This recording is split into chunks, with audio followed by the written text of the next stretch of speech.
এটা আপনারা লেখা রাখেন, কাউকেই চুরি করতে দেবে না এই দেশের ভাগ্য। এই দেশের ভাগ্য নিয়ে আর কেউ ছিনিমিনি খেলতে পারবেন না। আমার এই কথাগুলো যদি সত্যি না হয়, 12 তারিখের পরে আমাকে যা ইচ্ছা তাই বলেন, যা ইচ্ছা তাই বলেন। নির্বাচনকে বানচাল করার জন্য দেশি বিদেশি শক্তি মিলে হাজার হাজার কোটি টাকা খরচ করছে। হ্যাঁ, বানচাল করতে চা বিদেশি শক্তি কে? বিএনপি আগে হারার রাস্তা বসে আছে, কিছু মনে করেন না বিএনপির ভাইরা, আপনাদের কোনো চান্স আমি দেখতেছি না। আর আপনাদের হারায় দাও 1-2 এর ব্যাপার। বিএনপি এই প্রফেসর ইউনূস সরকারের কয়েকজন মন্ত্রী আর মন্ত্রী পদমর্যাদার কয়েকজন লোকরে কইছে যে ডক্টর ইউনূস সরকারের নির্দেশনা এবার সরাসরি বিএনপির বিরুদ্ধে চলে গেল। দর্শক, বিএনপি যেদিকেই যায় সেদিকেই ব্যর্থ। বিএনপির পরাজয় এখন অনিবার্য হয়ে উঠেছে। বিএনপির সামনে সফলতার বিন্দুমাত্র হাতছানি নাই। আসসালামু আলাইকুম। আজকে শিরোনাম দেখেই হয়তো আপনারা বুঝতে পেরেছেন, নির্বাচনের প্রচারণা শুরু যেদিন হলো সেদিন থেকে আন্তর্জাতিক মিডিয়ায় জামাতের জয় জয় করা অবস্থা। পৃথিবীর বিখ্যাত বিখ্যাত সমস্ত পত্রপত্রিকাগুলোতে। আমার কাছে খুবই আশ্চর্য লাগছে। অনেকে বলছেন যে দেখো দিল্লি না ঢাকা, ওর তো দিল্লি দিল্লি, কারণ দিল্লির লোকেরাই কালকে বাংলাদেশের জন্মের পর থেকে গোটা 54 বছরের ইতিহাসে এবারের নির্বাচনটি হচ্ছে সবচাইতে গুরুত্বপূর্ণ, সবচাইতে সিগনিফিক্যান্ট। এবারের নির্বাচন হচ্ছে বাংলাদেশ বনাম ইন্ডিয়া, চাঁদাবাজ দুর্নীতিবাজ বনাম সৎ এবং দেশপ্রেমিকদের মধ্যে। আপনি কার পক্ষে? বুঝে শুনে খুব সাবধানে সিদ্ধান্ত নিন। আসসালামু আলাইকুম। আজকের গুরুত্বপূর্ণ সংবাদে আপনাদের স্বাগতম। ভিডিও শুরুতেই বুঝতে পেরেছেন আজকের বিষয়টি অত্যন্ত গুরুত্বপূর্ণ ও সময়োপযোগী, তাই অনুরোধ থাকবে ভিডিওটি না টেনে শুরু থেকে শেষ পর্যন্ত মনোযোগ সহকারে দেখবেন। যারা এখনো আমাদের চ্যানেলটি সাবস্ক্রাইব করেননি তারা সাবস্ক্রাইব করে পাশে থাকা বেল আইকনটি অন করে রাখুন, যেন সবার আগে সর্বশেষ ও নির্ভরযোগ্য সংবাদ পেয়ে যান। যারা ইতিমধ্যেই আমাদের চ্যানেলটি সাবস্ক্রাইব করেছেন তাদেরকে অসংখ্য ধন্যবাদ। চলুন কথা না বাড়িয়ে ভিডিওটা একটি লাইক দিয়ে ভিডিওর মূল বিস্তারিত অংশ দেখে আসি। আসসালামু আলাইকুম। মনের মধ্যে লাট্টু ফুটতেছে। কেন জানেন? আমেরিকা জামাতে ইসলামকে চায়, এমন একটা কথা চারিদিকে ভাইরাল হয়ে গেছে। কোনো এক সাংবাদিক ইন্টারভিউ নেওয়ার আগে ওই যে আলাদা বৈশাখ কথাবার্তা বলে না, ওগুলা ফাঁস করে দিছে। অডিও কল আর কি, অডিও কল ফাঁস হয়েছে, বা গোপন রেকর্ড করা কোনো কথাবার্তা ফাঁস হয়েছে। কি কথাবার্তা? যে জামাতে ইসলামের মধ্যে ভালো মানুষ বেশি, শিক্ষিত মানুষ বেশি, আমেরিকা জামাতে ইসলামকে চায়, জামাতে ইসলামকে ক্ষমতায় আনতে চায়। আবার আরেকটা দল সম্বন্ধে কথাবার্তা হয়েছে যে ওদের কার্যকলাপ ভালো না, কি কি কাজ করতেছে এগুলার আলোচনা করতে চায় না। গত 1.5 বছরে যা যা করছে ওনারা, এতে মানুষ অতিষ্ঠ। এই আলাপগুলা হয়েছে ওনাদের মধ্যে, এরকম আলাপ আলোচনা ভাইরাল হয়েছে, মানুষের শুনতেছে। আমি কিন্তু শুনি নাই, আমি কিন্তু শুনি নাই। আমি শুনছি কোথায়? এই যে টক শোতে যারা কথা বলতেছে, বিজ্ঞ লোকরা কথা বলতেছে, ওইখান থেকেই আমি শুনছি। বুঝাই নিছি যে না, ওনারা শুই নাই তো আলাপ করতেছে। এখন আমেরিকার কে চাইলো জামাত ইসলামকে? ওনার নাম কি? কোথায় বৈশাখ চাইছে? কার কাছে চাইছে যে জামাত ইসলাম ক্ষমতায় আসলে আমরা একসাথে কাজ করব? আমেরিকা কার কাছে এটা চাইলো? মানে জামাত ইসলামের কারো কাছে চাইছে না অন্য কারো কাছে বলছে? ওই সাংবাদিক আর ওই সাংবাদিক কে আমি জানি না, জানার আগ্রহ নাই। কারণ জামাত ইসলামকে চাইবে না কেন? কারণ কি? ভালো মানুষকে কে না পছন্দ করে বলেন তো? খারাপ মানুষও কিন্তু ভালো মানুষকে পছন্দ করে।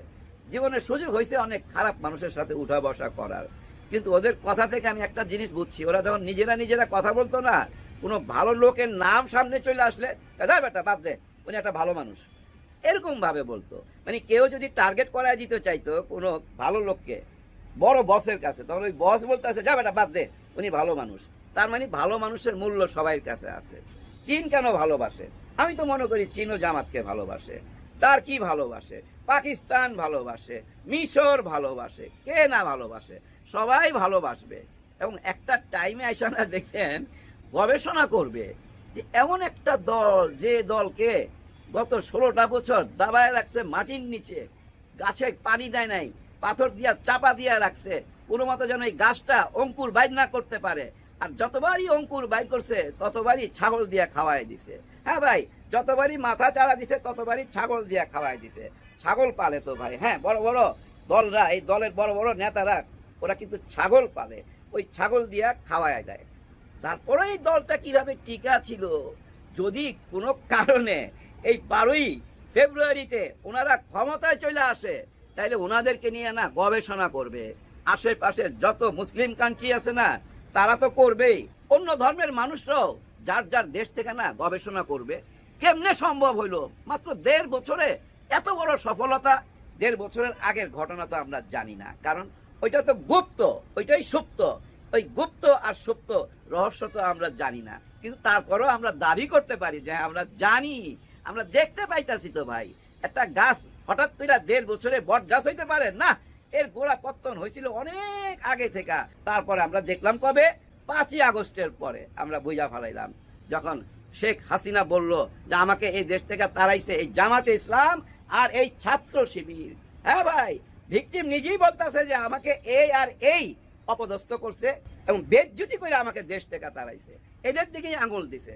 তবে বিএনপির নামও নিছে, কিন্তু মেইন শত্রু ওনার ওই যে জামাতে ইসলাম। কিন্তু জামাতে ইসলাম তখনই তার শক্তি ফিরা পাইল। কখন জানেন? যখন 10টা দল একসঙ্গে হয়ে গেল। বিশাল বড় শক্তি তো ভাই জামাতে ইসলামের। এখন 20টা পা। হ্যাঁ ভাই, 20টা পা জামাতে ইসলামের। 20 পায়ে হাঁটবে তো। ওনারা দেখেন ওনাদের বক্তব্যের মধ্যে আয়নার মতো পরিষ্কার করে দিতেছে, আমরা এই 10 জনে মিলাই একটা দল। এখানে এমন কেউ নাই যে সে বলবে যে আমরা দাঁড়িপাল্লার জন্য এই রাজনীতি করতেছি বা আমরা ওই শাপলা কলির জন্য রাজনীতি করতেছি। কেউ কারোর জন্য রাজনীতি করতেছে না। আমরা এই 10 জনে মিলা কারো ব্যক্তি স্বার্থে এই রাজনীতি করতে আসি নাই। আমাদের মূল লক্ষ্য এই দেশের রাজনীতি, এই দেশের উন্নতি, এই দেশটাকে কিভাবে সোনার বাংলা বানানো যায়, সেটাই আমাদের টার্গেট। আমাদের ব্যক্তিগত কোনো স্বার্থ এখানে নাই। আর এই 10 দল থেকে কেউ সরকারি কোনো সুযোগ সুবিধাও নিবে না। হ্যাঁ ভাই, ওই যে জামাত ইসলামের যে নীতি, এই 10 দলের এই একই নীতি। ওনারা কোনো সুযোগ সুবিধা নিবে না, ওই করমুক্ত গাড়ি নিবে না। ওনারা এখন যেভাবে চলাফেরা করে এইভাবেই যাবে এই সংসদে। হায় হায়, সংসদের কথা যখনই মনে আসে তখনই মনে হয় আবার এই সংসদে যাচ্ছে আলীবাবা 40 চোর। আলীবাবা 40 চোরের গল্প শুনছেন না? ওই 40 চোর, এর মধ্যে 45 জন একটা দলের সঙ্গে। এই 45 জন ব্যাংকের টাকা মাইরা দিছে। হ্যাঁ ভাই, মাইরাই দিছে বলতে হবে। এরা ব্যাংকের সাথে হাত কইরা গত সরকারের আমলে যেসব সুযোগ সুবিধা পাইছে, আরাম আয়েশে দিন যাপন করছে।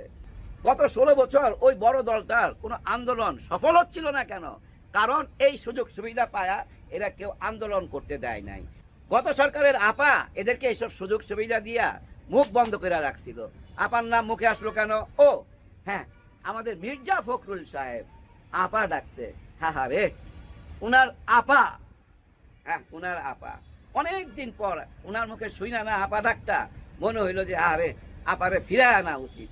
আপারে ফিরে আনলে না অনেকের শিক্ষা হয়ে যেত, একদম শিক্ষা হয়ে যেত। হ্যাঁ ভাই, 5ই আগস্ট যদি না হইতো তাহলে কি আমরা এইসব নাটক দেখতে পাইতাম? দেখতে পাইতাম না। কি ডায়লগ! আমাদের আপা কেন বলতেছে জানেন? ভোটের জন্য, শুধু ভোটের জন্য।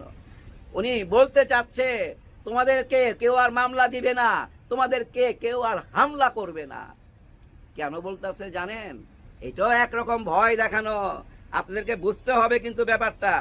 গত 15-16 মাস কারা মামলা দিছে, কারা হামলা করছে, কারা মামলা দিছে, এটাকে আমরা জানি না? আমরা জানি। তার মানে কি বুঝাইতে চাচ্ছে জানেন? দেখ, মামলা হামলা দিছে আমাদের পোলাপান, ওদেরকে থামায় রাখছি।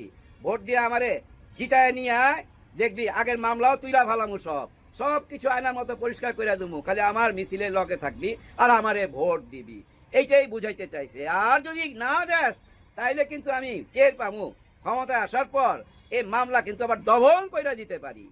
কারা মামলা হামলা করছে ওরা তো জানে, সারা বাংলাদেশের মানুষ জানে। কে না জানে যে মামলা হামলার সাথে কারা জড়িত? যারা জড়িত তারাই বলতেছে তোমাদেরকে আর কোনো মামলার অধীনে আনা হবে না, আর তোমাদের উপরে হামলা করা হবে না। তার মানে আমরা আগে করছি, এখন করুম না। ওরা ভাবতেছে না এই কথাটা, যাদের উদ্দেশ্যে বলতেছে ওরা মনে মনে কি ভাবতেছে? আরে বেটা, তোরাই তো মামলা করস, তোরাই তো হামলা করস। এখন যদি ভোট দেয় তোর লগে লগে থাকি, তাইলে তো আর মামলা করবি না, হামলা করবি না। তার মানে কি জানেন? ভয় দেখায়া কাছে টাইনা রাখা। ভয় দেখায়া কি ভাই মন জয় করা যায়? ওই যে বাংলা সিনেমা দেখতেন না, নায়িকা এভাবে হাত বাঁধা থাকে, ভিলেনের সামনে বলে দেহ পাবি মন পাবি না শয়তান, দেহ পাবি মন পাবি না। ঠিক তেমনি ভাই ওদের দেহ পাবেন, মন পাবেন না। জোর করে মন নেওয়া যায় না। মন নিতে হইলে ভাই মনের সাথে মন মিলাইতে হয়, মনের কথা বুঝতে হয়। মানুষের মনের কথা তো বুঝতে পারতেছেন না, শুধু ওদের মনের কথা বুঝলে তো হবে না। দেশের মানুষের মনের কথা বুঝতে হবে। ওদের দিকে আঙ্গুল দেখাইলাম কোন দিকে? ওদিকে কেন আঙ্গুল দেখাইলাম? কারণ ওদিকেই ভাই, ওই পার্শ্ববর্তী দেশটা ওইখানেই। দেখেন ওনাদের এক নেতা নাম মনে নাই, এই লোক কি বলতেছে জানেন? কোথায় বলছে? এই জলপাইগুড়িতে আইসা মঞ্চে দাঁড়ায়া বলতেছে, বাংলাদেশ নিয়ে বলতেছে। দেখেন কি বলে, যে বাংলাদেশে যদি একটা সুষ্ঠু নির্বাচন হয় তাহলে জামাত ক্ষমতায় যাইতে পারবে না। কথাটা কিন্তু অর্থ আছে, বুঝার চেষ্টা করেন। বাংলাদেশে যদি সুষ্ঠু নির্বাচন হয় তাহলে জামাত ইসলাম ক্ষমতায় যাইতে পারবে না। তার মানে কি বলতে চাচ্ছে জানেন? জামাত ইসলাম ক্ষমতায় যাবে এবং তখন তারা বলবে সুষ্ঠু নির্বাচন হয় নাই। সুষ্ঠু নির্বাচন হলে তো ক্ষমতায় যাইতে পারতো না। যদি চইলা যায় তখন বলবে জামাত ইসলাম কারচুপি কইরা এই ক্ষমতায় গেছে। ওইটা বলার প্রিপারেশন এখন থেকেই নিয়ে নিতেছে। আর ওই কথাটা বলাতে কি বোঝা গেল? জামাত ইসলাম সুষ্ঠু নির্বাচন ছাড়া ক্ষমতায় যাইতে পারবে না।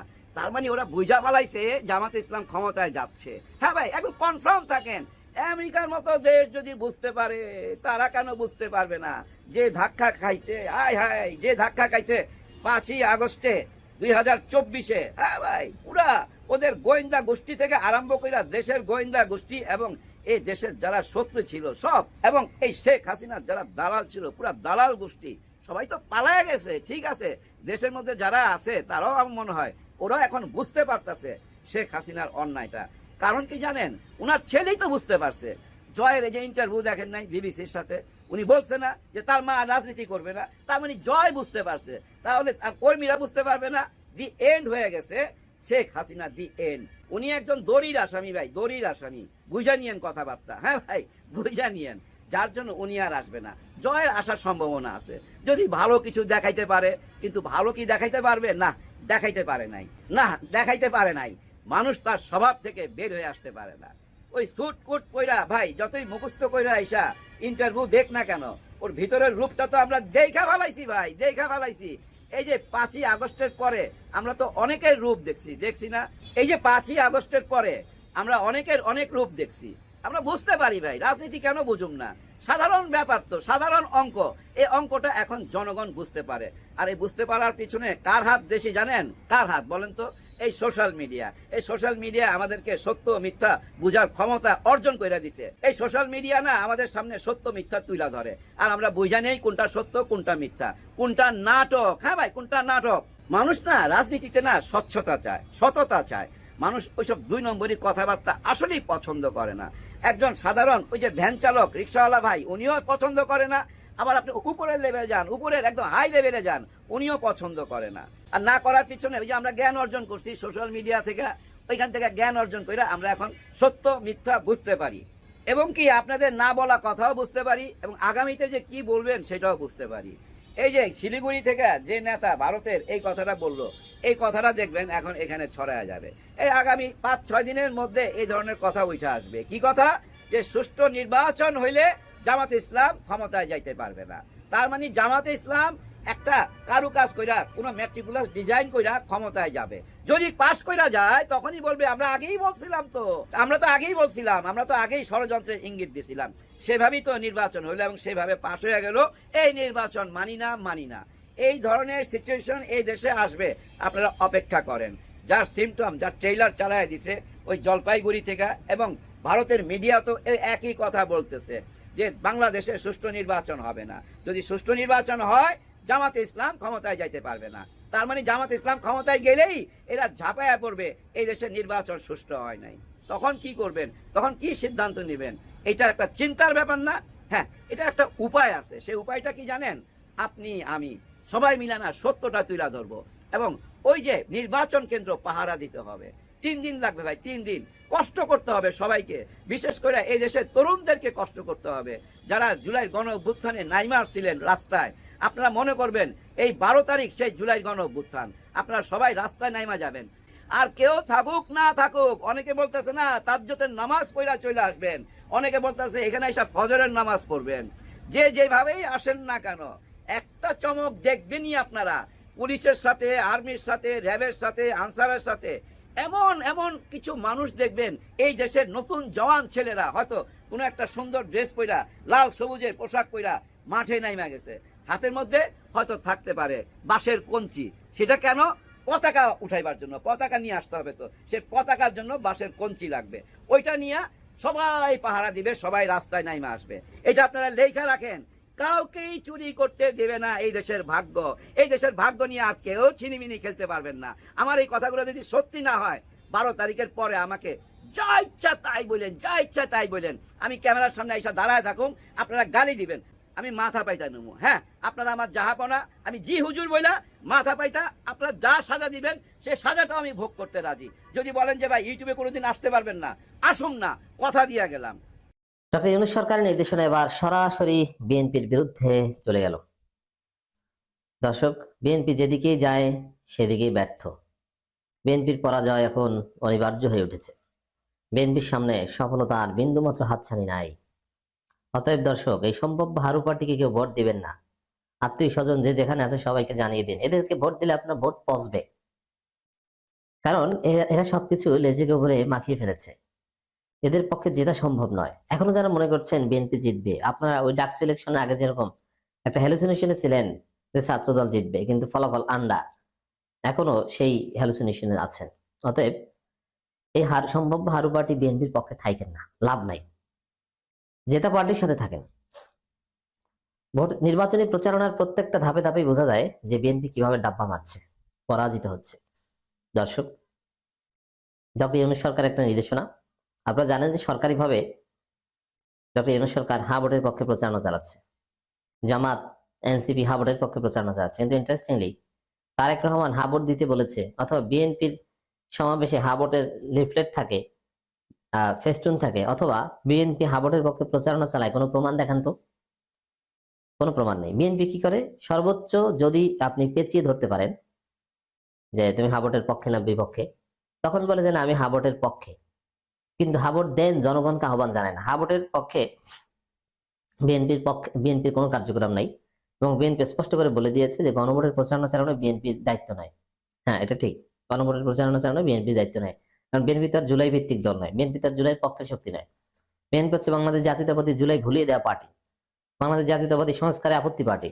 যাদের সংস্কারে আপত্তি, যারা নোট অফ ডিসেন্ট পার্টি, যারা জুলাইকে ভুলিয়ে দিতে চায়, তারা গণভোটের প্রচারণা কেন চালাবে? বিএনপি উপরে বলছে আমরা হাবটের পক্ষে, বাস্তবে বিএনপি যতটুকু প্রচারণা চালাচ্ছে না ভোটের পক্ষে প্রচারণা চালাচ্ছে। বেশিরভাগ নেতাকর্মী বিএনপির সেন্ট্রাল গোপন নির্দেশনা অনুযায়ী না ভোটের পক্ষে প্রচারণা চালাচ্ছেন। আরেকটা অংশ যেহেতু জামাত হাবটের পক্ষে, অতএব ধরে নিয়েছে তারা না ভোটের পক্ষে। এই হাবট না ভোট নিয়েই তো বিএনপি বেকায়দায় পড়েছে। দেখেন, একটা দল যারা জানে না যে গণভোটে তারা কোন পক্ষে, তারা কিভাবে দেশ চালাবে, তারা কিভাবে জিতবে, এদের পক্ষে জয়লাভ করা সম্ভব নয়। এই বিএনপি ইজ হারু পার্টি। অতএব এই বিএনপির সংস্পর্শে ত্যাগ করেন। এই বিএনপি একটা ভাইরাস, এই ভাইরাসের সংস্পর্শে গেলে আপনি নিজেও ভাইরাস আক্রান্ত হয়ে ধ্বংস হয়ে যাবেন। তো দর্শক, এখানে ডক্টর ইউনূস সরকারের সিদ্ধান্ত, সরকারিভাবে তারা হাবটের পক্ষে প্রচারণা চালাবেন, এবং এই বিষয়ে বিএনপি আপত্তিও করেছিল যে এটা কি করতে পারে না। সরকার প্রমাণ দেখিয়েছে অবশ্যই করতে পারে, হাবটের পক্ষে তারা প্রচারণা চালাতে পারে, কোনো আইনি বাধা নেই। কারণ হাবট বিজয়ী করা, সংস্কার করার ম্যান্ডেট নিয়ে এই সরকার কায়েম হয়েছিল, অতএব তারা তো হাবট বিজয়ী করতে চাইবেই। তো এই জায়গায় দর্শক, সরকারের যত পদ্ধতি আছে সব পদ্ধতিতে তার হাবটের পক্ষে প্রচারণা চালাচ্ছে। তারই অংশ হিসেবে ইমাম খতিবদের জুমার খুতবায় হাবটের পক্ষে বয়ানের আহ্বান জানানো হয়েছে। বিভিন্ন জায়গায় ডিসিরা ইমামদের ডেকে বলছেন, এবং অনেক জায়গায় চিঠিও দেওয়া হচ্ছে। সব জায়গায় একই রকমের ভাবে যে নির্দেশনা পৌঁছে দেওয়া হচ্ছে তা না, তবে নির্দেশনা আছে যে ইমামরা হাবটের পক্ষে বয়ান করবেন। কারণ এটা সরাসরি বিএনপির রাজনীতির বিরুদ্ধে চলে যায়। কিভাবে? বিএনপির বর্তমান স্ট্যান্স হচ্ছে যে ইমাম হুজুররা নির্বাচন রাজনীতি নিয়ে জুমার খুতবায় ওয়াজে কিচ্ছু বলতে পারবে না। হুজুররা এই বিষয়ে চুপ থাকবে। হুজুররা ওয়াজ করবে মাটির নিচে, মাটির উপরে কোনো বিষয়ে হুজুররা বলতে পারবে না। বললেই বাধা দাও, ধরো, পিটাও। হ্যাঁ, বিএনপি সারা জীবন জুমার খুতবায় বা ওয়াজে রাজনীতির পক্ষে ছিল, কারণ তারা হুজুরদের সাথে ছিল। তারা বলতো যে আপনি হক কথা বলবেন। বিএনপির লোকজন আরো শেল্টার দিত, আওয়ামী লীগের লোকজন ওয়াজে বাধা দিত, আলেম ওলামা খতিব হুজুরদের বক্তাদের মূল কনফ্লিক্টে বাঁচত আওয়ামী লীগের সাথে, কিন্তু বিএনপি যথাসম্ভব বাধা দিত না, ঠেকাতো বাধা। এবং বিএনপি অধ্যুষিত এলাকাগুলোতে তারেক মনোয়ার, আমির হামজা, অথবা যারা রাজনীতিতে মানে ওয়াজে পলিটিক্যাল কথা বলেন, তারা সফলভাবে ওয়াজ করে আসতে পারত। কিন্তু এখন পরিস্থিতি উল্টো। এবার বিএনপি সিদ্ধান্ত হচ্ছে, যেহেতু বিএনপি এখন ভারপ্রাপ্ত আওয়ামী লীগ এবং ভারতের প্রেসক্রিপশনে চলে, অনিবার্যভাবেই ইসলাম এবং আলেম ওলামাদের বিরোধিতা তাদেরকে করতেই হবে। এই জন্যে জুমার খুতবায় সমসাময়িক বিষয়ে আলোচনা করা হবে, এটাই ঠিক। কিন্তু না, এগুলো বিএনপি সহ্য করতে পারে না, সরাসরি বাধা দেয়।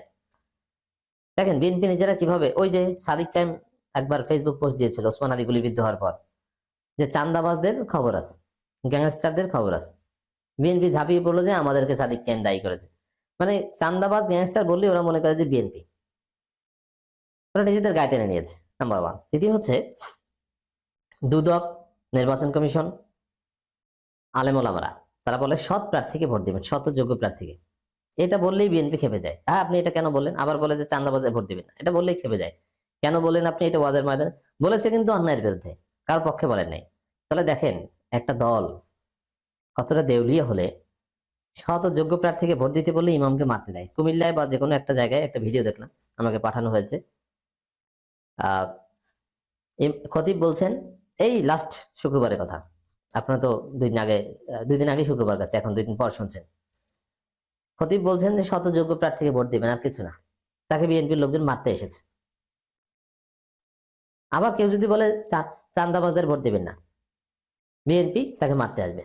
তাহলে যেখানে বিএনপির স্ট্যান্স হচ্ছে কোনো দলের পক্ষে বা বিপক্ষে বলা দরকার নেই, ভোট নির্বাচন নিয়ে কথা বললেই হুজুরকে মারো, এটা হচ্ছে বিএনপি, এই সন্ত্রাসীদের দল। এবং এক বিএনপির পান্ডা বলেছিল না, যে কোনো হুজুর যদি ভোটের ওয়াজে বা জুমার মসজিদে রাজনীতি করে, তাহলে তাকে বাইন্দে রাখবেন, তারপরে আমাদেরকে খবর দিবেন। তা হুজুরদের, ইমাম খতিবদের, এই জারজদের দল। কারণ হুজুরদের যারা বেঁধে রাখার কথা বলে ওরা জারজ, কারণ ওদের মা বাবার বিয়ে তো পড়ানো হয়নি, হুজুর তোর পড়ায়নি, ওরা বেঁধে রাখার কথা বলছে। তো সেখানে সরাসরি ডক্টর ইউনূস সরকারের নির্দেশনা যে জুমার খুতবায় হাবটের পক্ষে বয়ান করতে হবে। এখন হাবটের পক্ষে বয়ান করতে গেলে কেন হাবট দিবে এটা বোঝাতে হবে না? এটা বোঝাতে গেলে যে কথাগুলো বলতে হবে, ওইটাই জামাতের পক্ষে যাবে, ওইটাই বিএনপির বিপক্ষে যাবে। এবং হাবটের পক্ষে বলতে গেলে এই শত যোগ্য প্রার্থীদের ভোট দেওয়ার কথা আসবে, প্রসঙ্গক্রমে আসবেই। তাহলে যেটা স্পষ্ট হচ্ছে, এটা ডিসিরা আহ্বান জানাচ্ছেন ইমাম খতিবদের। এক কথায় ডক্টর ইউনূস সরকার যে নির্দেশনা দিচ্ছেন, এটা তো সরাসরি বিএনপির বিরুদ্ধে চলে যাচ্ছে। তো বিএনপির কোনো উপায় নাই, বিএনপি ধৈর্যা, বিএনপি হারু পার্টি। আসসালামু আলাইকুম। আজকে শিরোনাম দেখেই হয়তো আপনারা বুঝতে পেরেছেন, নির্বাচনের প্রচারণা শুরু যেদিন হলো সেদিন থেকে আন্তর্জাতিক মিডিয়ায় জামাতের জয় জয় করা অবস্থা। পৃথিবীর বিখ্যাত বিখ্যাত সমস্ত পত্রপত্রিকাগুলোতে, টিভি চ্যানেলগুলোতে জামাতের যে নির্বাচনী প্রোগ্রাম, যে মিছিল, যে সমাবেশ, এগুলো বড় বড় ছবি দিয়ে ফলাও করে প্রকাশ করা হয়েছে এবং সেখানে জামাত সম্পর্কে ভূয়সী প্রশংসা করা হয়েছে এবং আন্তর্জাতিক সম্প্রদায়ের দৃষ্টি আকর্ষণ করা হয়েছে ওই সমস্ত পত্রিকাগুলোর মাধ্যমে যে আগামী নির্বাচনে বাংলাদেশে রাজনীতিতে ব্যাপক একটা পরিবর্তন ঘটতে যাচ্ছে এবং আন্তর্জাতিক মিডিয়া যেন, আন্তর্জাতিক ব্যক্তিত্বরা, আন্তর্জাতিক প্রতিনিধি দল সবাই যেন বাংলাদেশের নতুন সরকারের সাথে নতুন অভিজ্ঞতা সঞ্চয় করে তাদের সাথে কাজ করতে সবাই আগ্রহী থাকে। এরকম একটা খবর সমস্ত পৃথিবীতে ছড়িয়ে পড়েছে। কোন কোন পত্রিকায় এবং কোন কোন দেশের পত্রিকায় এরকম খবর প্রকাশিত হয়েছে সেই বিষয়টি আমি আসব। তার আগে আর দুই একটি কথা যেটি না বললেই নয়। আপনারা জানেন ঢাকা বিশ্ববিদ্যালয়ে একটি ব্যাপক ঘটনা ঘটে গেছে, যে ঘটনা সারা বাংলাদেশের রাজনীতিতে একটি নতুন মাত্রা যুক্ত করেছে। ছাত্রদল দীর্ঘদিন ধরে তারা হ্যান পারেঙ্গা ত্যান পারেঙ্গা, এই করে না সেই করে না, আমরা চাঁদা খাই না, চাঁদাবাজি করি না। ছাত্রদলের আবিদ বলে যে কেউ যদি প্রমাণ করতে পারে যে আমি চাঁদাবাজ বা ছাত্রদল চাঁদাবাজ, তাহলে এই করব সেই করব ইত্যাদি যত গালভরা বক্তব্য সেই আবিদ নামের ছেলেটি ঢাকা বিশ্ববিদ্যালয়ে, যে ওই যে হে বিশ্ববিদ্যালয় প্রশাসন, এই ছেলেটির। এতক্ষণ মনোযোগ সহকারে ভিডিওটি দেখার জন্য অসংখ্য ধন্যবাদ।